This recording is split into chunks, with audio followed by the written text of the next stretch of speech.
So we were studying about chemotherapy of microbial diseases और उसके अंदर हमारा आज का जो टॉपिक है इस लेक्चर के लिए वो है tetracycline and other antibiotics. So tetracyclines, अब टेट्रासाइक्लिन्स जो हमारे पास एंटीबायोटिक्स हैं वो ब्रॉड स्पेक्ट्रम एंटीबायोटिक्स हैं। ब्रॉड स्पेक्ट्रम एंटीबायोटिक्स यानी कि हमारे पास जो टेट्रासाइक्लिन्स है वो ग्राम पॉजिटिव और ग्राम नेगेटिव दोनों माइक्रो ऑर्गेनिजम्स के ऊपर एक्ट करती है।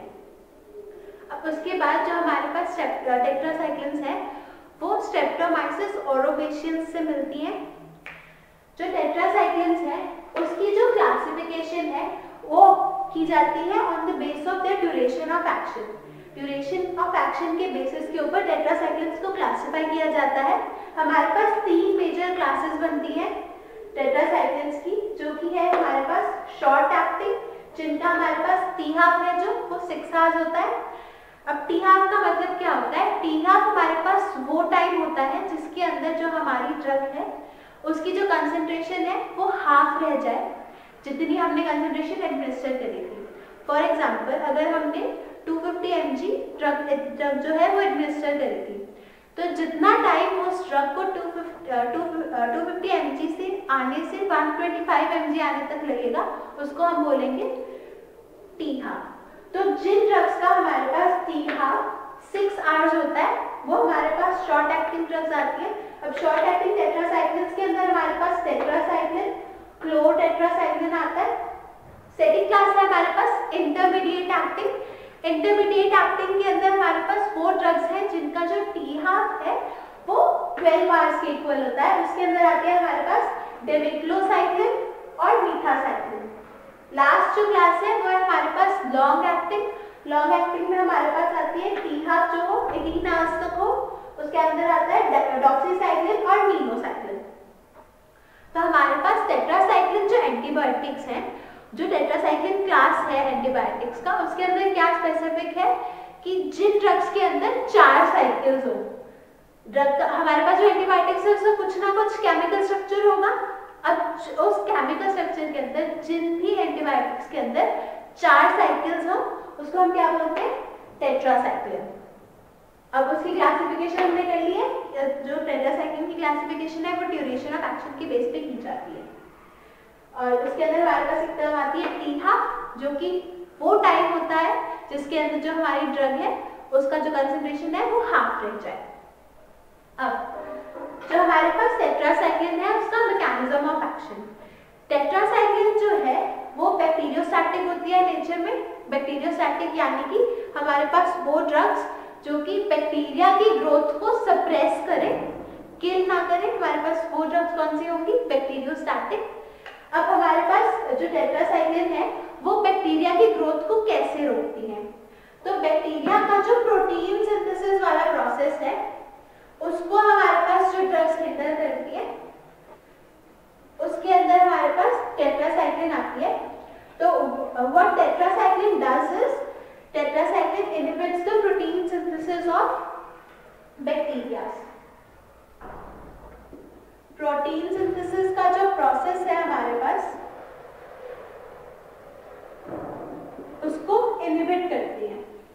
अब जो हमारे बैक्टीरियाज हैं वो प्रोटीन मैन्युफैक्चर कैसे करते हैं? जो प्रोटीन मैन्युफैक्चर का प्रोसेस होता है उसको बोलते हैं ट्रांसलेशन। हमारे पास बैक्टीरिया में mRNA होता है। जो mRNA होता है उसके ऊपर हमारे पास कुछ न्यूक्लियोटाइड्स होते हैं। तो उसके अलावा हमारे पास राइबोसोमल आरएनए होता है, rRNA बोलते हैं जिसको। अब जो ये rRNA है उसके अंदर 2 टाइप के राइबोसोम होते हैं, एक होता है 30S और एक होता है 50S। जो ये 30S वाला राइबोसोम है इसके ऊपर हमारे पास 3 साइट्स होती हैं, A, T और E। जो A साइट है वो हमारे पास आती है एक्सेप्टर साइट, P साइट है उसको पेप्टाइडल साइट बोलते हैं और जो E साइट है वो है एग्जिट साइट। तो हमारे पास होता क्या है, जो हमारे पास rRNA है उसके अंदर जो एक्सेप्टर साइट है वो rRNA सिग्नल देता है tRNA को कि हमारे पास स्पेसिफिकली ये कुछ सेट ऑफ न्यूक्लियोटाइड है जिसको रीड करके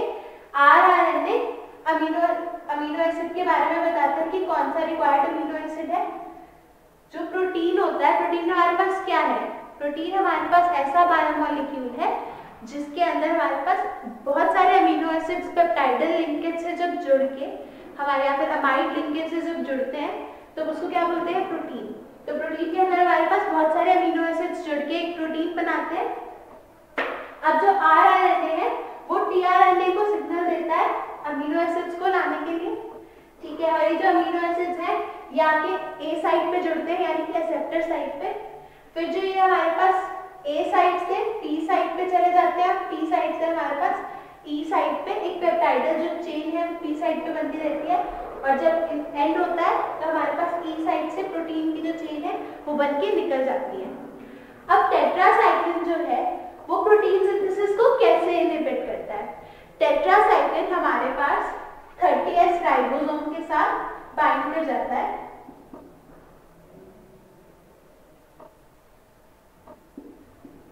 जब 30S राइबोसोम के साथ हमारा टेट्रासाइक्लिन बाइंड कर जाएगा तो जो ये सारी प्रोटीन सिंथेसिस का प्रोसेस था वो रुक जाएगा। अब प्रोटीन सिंथेसिस का जब प्रोसेस रुकेगा हमारे पास तो जो बैक्टीरिया है उसको प्रोटीन चाहिए अपने मेटाबॉलिक प्रोसेसेस के लिए।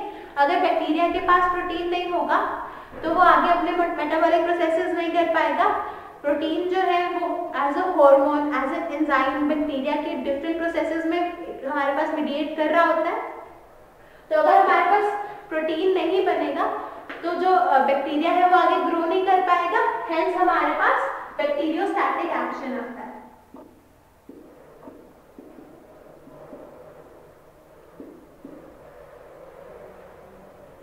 अब इसके बाद आता है हमारे पास कि जो टेट्रासाइक्लिन है, अब प्रोटीन की सिंथेसिस तो ह्यूमंस में भी होती है, तो टेट्रासाइक्लिन हाई चांसेस है कि टेट्रासाइक्लिन जो है वो ह्यूमंस में भी प्रोटीन की सिंथेसिस को रोक सकता है, जिसकी वजह से साइड इफेक्ट्स आ सकते हैं। लेकिन टेट्रासाइक्लिन जो है वो ह्यूमंस के ऊपर इफेक्ट क्यों नहीं करता? क्योंकि जो ह्यूमंस है वो जो बैक्टीरिया है वो एक्टिव ट्रांसपोर्ट से टेट्रासाइक्लिन को पिक करके अपने सेल में लेके आते हैं। टेट्रासाइक्लिन एक्टिव ट्रांसपोर्ट से बैक्टीरियल सेल के अंदर जाती है, और जो ये एक्टिव ट्रांसपोर्ट है ये ह्यूमन सेल्स में टेट्रासाइक्लिन के लिए अवेलेबल नहीं है, इसलिए जो है टेट्रासाइक्लिन ह्यूमन सेल्स में नहीं जाती, सिर्फ बैक्टीरियल सेल में जाती है और वहां पे अपना बैक्टीरियोस्टैटिक एक्शन दिखाती है। अब इसके बाद आता है हमारे पास फार्माकोकाइनेटिक्स या फिर एडीएमई। अब जो हमारे पास टेट्रासाइक्लिन्स हैं वो हमारे पास इसकी जो एब्जॉर्प्शन है टेट्रासाइक्लिन की एब्जॉर्प्शन हमारे पास मेटल आयंस जो होंगे वो डिक्रीज कर देंगे। टेट्रासाइक्लिन मैंने पहले भी बताया था कि जो इसका स्ट्रक्चर है इसके अंदर हमारे पास 4 रिंग्स होती है। अब जो ये 4 रिंग्स हैं ये मेटल आयन के साथ चिलेट फॉर्म कर देती है। चिलेट फॉर्म होने की वजह से जो है हमारे पास ये जो टेट्रासाइक्लिन है वो एब्जॉर्ब नहीं हो पाती। ऐसे ही हमारे पास जो टेट्रासाइक्लिन है वो मिल्क के साथ कॉन्ट्राइंडिकेटेड है। अगर कोई भी पेशेंट के अंदर हम टेट्रासाइक्लिन प्रिस्क्राइब कर रहे हैं तो हमें ध्यान रखना है कि वो जो पेशेंट है वो मिल्क को कंज्यूम ना करे, क्योंकि हमने क्या करा कि जो टेट्रासाइक्लिन है वो मेटल आयन के प्रेजेंस में चिलेट फॉर्म करती है, जिसकी वजह से उसकी जो एब्जॉर्प्शन है वो नहीं हो पाती। तो हमारे पास जो मिल्क है, मिल्क में हमारे पास कैल्शियम होता है, तो कैल्शियम के साथ भी हमारे पास जो टेट्रासाइक्लिन है वो चिलेट फॉर्म कर सकती है, और ये जो चिलेट फॉर्म होगा इसकी वजह से एब्जॉर्प्शन नहीं होगी। तो जो हमारे पास मिल्क है वो मिल्क जो है वो कॉन्ट्राइंडिकेटेड है टेट्रासाइक्लिन के साथ। उसके अलावा जो हमारे पास नेक्स्ट चीज आती है, जो टेट्रासाइक्लिन है वो जो नॉर्मल फ्लोरा हमारी बॉडी के अंदर होता है, नॉर्मल गुड बैक्टीरिया जो बॉडी के अंदर प्रेजेंट होते हैं उसके ऊपर भी वर्क करता है, और उनकी जो हमारे पास पॉपुलेशन है उसको डिक्रीज कर देता है। अब हमने पहले भी पढ़ा था कि जो हमारे पास गुड फ्लोरा या नॉर्मल फ्लोरा है वो बॉडी में बहुत सारे फिजियोलॉजिकल प्रोसेसेस और इम्यूनिटी प्रोवाइड करता है, जिसकी वजह से हमारे पास टेट्रासाइक्लिन की वजह से बहुत बार विटामिन बी और विटामिन के की डेफिशिएंसी हो जाती है।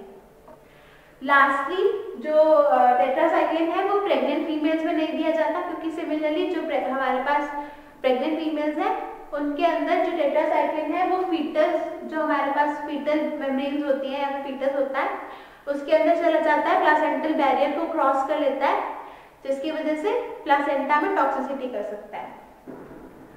जो हमारे पास टेट्रासाइक्लिन है, इसके जो साइड इफेक्ट्स हैं, साइड इफेक्ट्स में हमारे पास स्किन रिएक्शंस, अर्टिकेरिया और सुपर इन्फेक्शन जैसे इन्फेक्शन हमारे पास एडवर्स इफेक्ट्स आते हैं।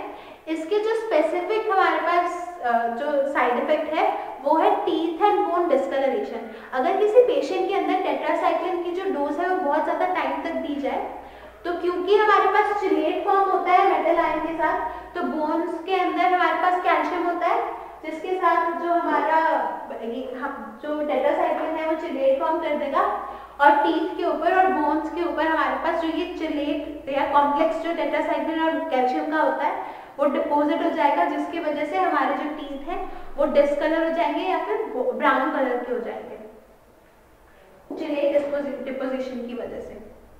लास्टली हमारे पास टेट्रासाइक्लिन्स की टैबलेट्स आती है, जनरली 250 mg डोज का यूज किया जाता है। अब जो टेट्रासाइक्लिन है वो हमारे पास टाइफॉइड के केस में, मेनिंजाइटिस के केस में, आई और ईयर इन्फेक्शन के केस में, स्ट्रेप्टोकोकल इन्फेक्शन के केस में हम यूज कर सकते हैं। अब टेट्रासाइक्लिन के बाद जो हमारी नेक्स्ट क्लास आती है वो है क्लोरामफेनिकोल।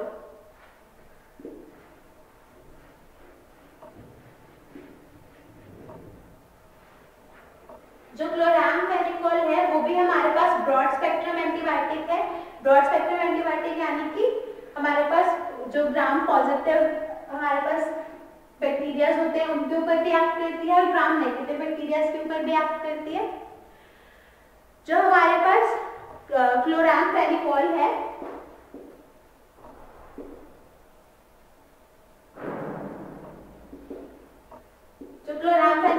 ये भी प्रोटीन सिंथेसिस को इनहिबिट करती है, लेकिन ये प्रोटीन सिंथेसिस को इनहिबिट कैसे करती है? जो 50S राइबोसोमल यूनिट था उसके साथ बाइंड करती है। 50S राइबोसोमल जो यूनिट है वो क्या करता है, ए साइट जब हमने अभी ट्रांसलेशन का प्रोसेस पढ़ा तो हमने पढ़ा कि जो ए साइट है उसके ऊपर अमीनो एसिड आके जुड़ता है और उसके बाद ए साइट से पी साइट पे हमारे पास चेन बनती जाती है। तो जो ये प्रोसेस है ए साइट से पी साइट जाने का उसको बोलते हैं ट्रांसपेप्टाइडेशन, यानी कि ट्रांसलोकेशन होती है हमारे पास पेप्टाइड चेन की। तो वो हमारे पास 50S राइबोसोमल जो यूनिट है वो रिस्पॉन्सिबल होता है। तो जो क्लोरामफेनिकोल ड्रग है वो 50S राइबोसोमल यूनिट के साथ बाइंड कर जाती है। जब 50S राइबोसोमल यूनिट के साथ बाइंड करती है तो वो ट्रांसलोकेशन नहीं होने देती पेप्टाइड चेन की। अगर पेप्टाइड चेन की ट्रांसलोकेशन नहीं होगी तो हमारे पास प्रोटीन सिंथेसिस रुक जाएगा और हमारे पास बैक्टीरियोस्टैटिक एक्शन आता है क्लोरामफेनिकोल का।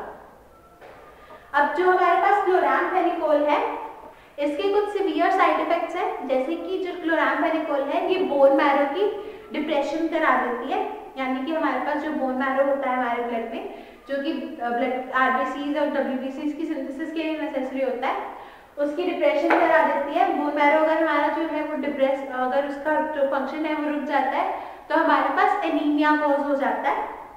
उसके अलावा जो क्लोरामफेनिकोल है वो इन्फेंट्स में नहीं दिया जाता। जो हमारे पास स्मॉल बेबीज हैं उनके अंदर क्लोरामफेनिकोल कॉन्ट्राइंडिकेटेड है, क्योंकि जो हमारे पास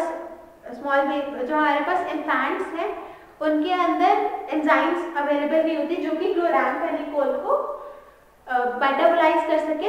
अगर हमारे पास क्लोरामफेनिकोल मेटाबोलाइज नहीं होती तो क्लोरामफेनिकोल जो है वो इन्फेंट्स के केस में एक्यूमुलेट हो जाती है। एक्यूमुलेट होने की वजह से टॉक्सिसिटी कॉज करती है और उसको हम बोलते हैं ग्रे बेबी सिंड्रोम। तो क्लोरामफेनिकोल की वजह से ग्रे बेबी सिंड्रोम हो जाता है। इस वजह से हमारे पास इन्फेंट्स में क्लोरामफेनिकोल नहीं दी जाती या बैंड है। उसके अलावा हमारे पास क्लोरामफेनिकोल के हाइपर सेंसिटिविटी रिएक्शंस देखे गए, यानी कि बहुत सारे पेशेंट्स एलर्जिक होते हैं क्लोरामफेनिकोल को। उसके अलावा कुछ पेशेंट्स में हमारे पास सुपर इन्फेक्शन देखा जाता है, यानी कि एक नया इन्फेक्शन आ जाता है जब हम क्लोरामफेनिकोल से ट्रीटमेंट कर रहे होते हैं किसी पेशेंट की। अब जो हमारे पास क्लोरामफेनिकोल है ये यूज की जाती है टाइफॉइड की ट्रीटमेंट में, मेनिंजाइटिस की ट्रीटमेंट में, आई और ईयर के इन्फेक्शंस की ट्रीटमेंट्स में, ब्रेन एब्सेसिस की ट्रीटमेंट्स में। उसके अलावा जो हमारे पास एनारोबिक इन्फेक्शंस होते हैं, जो एनारोब्स की वजह से इन्फेक्शंस होते हैं उनकी ट्रीटमेंट में क्लोरामफेनिकोल यूज किया जाता है। नेक्स्ट जो क्लास है एंटीबायोटिक्स का वो आता है हमारे पास अमीनोग्लाइकोसाइड्स।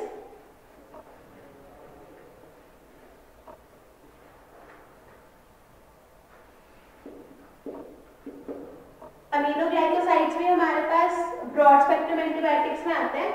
अमीनोग्लाइकोसाइड्स के अंदर हमारे पास स्ट्रेप्टोमाइसिन, जेंटामाइसिन, नियोमाइसिन और कानामाइसिन जैसी ड्रग्स आती हैं।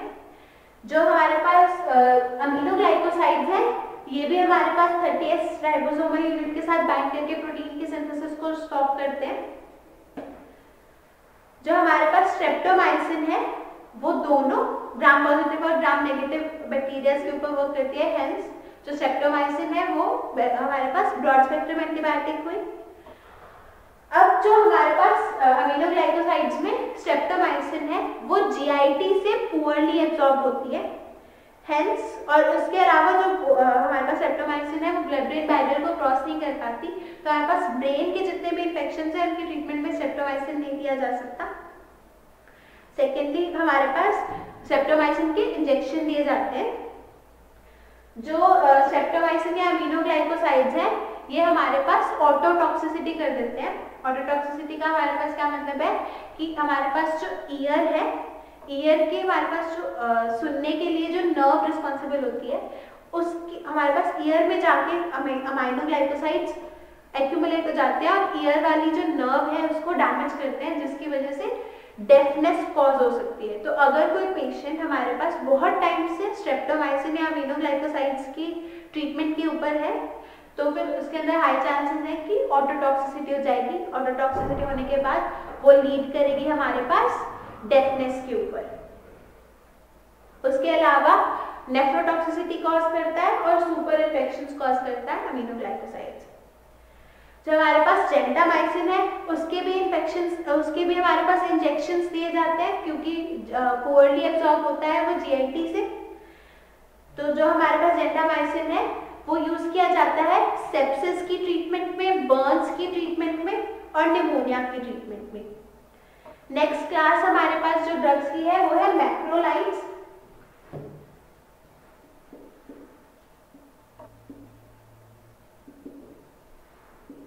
जो हमारे पास मैक्रोलाइड्स होते हैं उसके अंदर मैक्रोसाइक्लिक लेक्टोन रिंग प्रेजेंट होती है।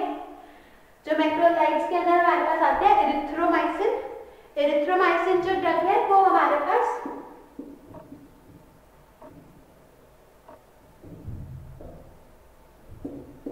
जो एरिथ्रोमाइसिन ड्रग है वो हमारे पास 50S राइबोसोमल यूनिट के साथ बाइंड करता है और प्रोटीन सिंथेसिस को स्टॉप करता है।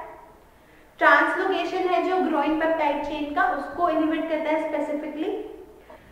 जो हमारे पास एरिथ्रोमाइसिन है ये अल्कलाइन मीडियम में ज्यादा एक्टिव होता है, तो हम जनरली एरिथ्रोमाइसिन के साथ कुछ एल्कलाइन या बेसिस देते हैं ताकि हमारे पास एरिथ्रोमाइसिन की जो एक्टिविटी है वो ज्यादा आए।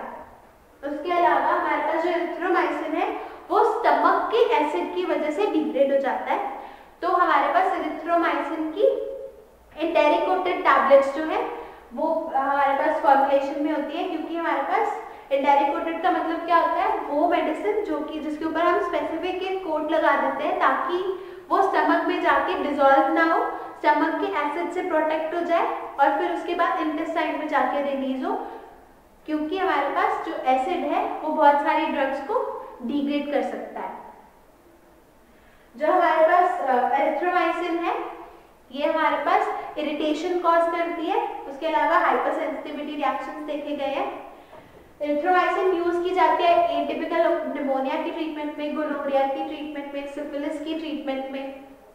उसके अलावा वूपिंग कफ की ट्रीटमेंट में हमारे पास एरिथ्रोमाइसिन यूज की जाती है।